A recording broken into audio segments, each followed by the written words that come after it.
लड्डू गोपाल की पूजा के नियम इस तरह से की जानी चाहिए। लड्डू गोपाल की सेवा, वरना मिलते हैं बुरे परिणाम। अगर आपने भी अपने घर में लड्डू गोपाल को विराजित किया है, तो आपको कुछ नियमों का पालन जरूर करना चाहिए। लड्डू गोपाल की सेवा एक बच्चे की तरह करनी चाहिए। लगभग सभी घरों में लड्डू गोपाल की सेवा की जाती है। शास्त्रों में कहा गया है कि लड्डू गोपाल की सेवा करने से शुभ फल प्राप्त होते हैं।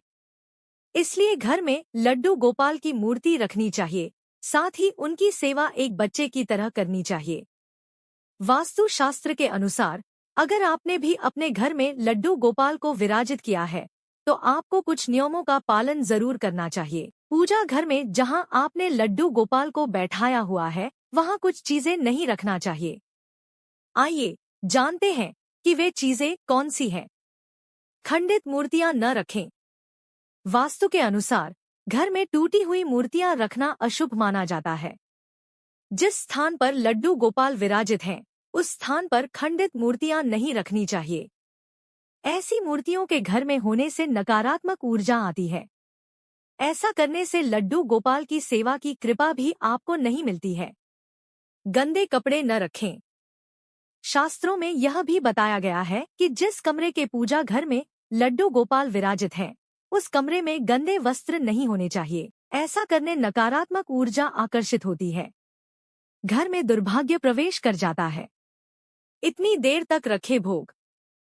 अगर आप घर पर भी लड्डू गोपाल को भोग लगाते हैं, तो इस बात का विशेष ध्यान रखें कि 10 मिनट के अंदर ही भोग को वहां से हटा लें।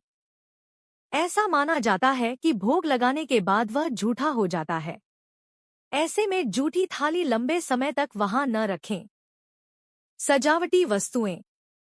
घर के जिस कमरे में लड्डू गोपाल विराजित हैं, उसमें कभी भी सजावटी वस्तुएं न रखनी चाहिए।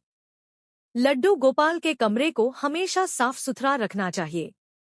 न रखें कोई पत्थर या रत्न। कई लोग अपने घर में कोई न कोई चमत्कारी पत्थर या राशि रत्न आदि रखते हैं, लेकिन इन चीजों को लड्डू गोपाल के आसपास रखने से बचना चाहिए। जिस कमरे में लड्डू गोपाल स्वयं बैठते हैं, उस कमरे का वातावरण सुखद और सकारात्मकता हो जाता है।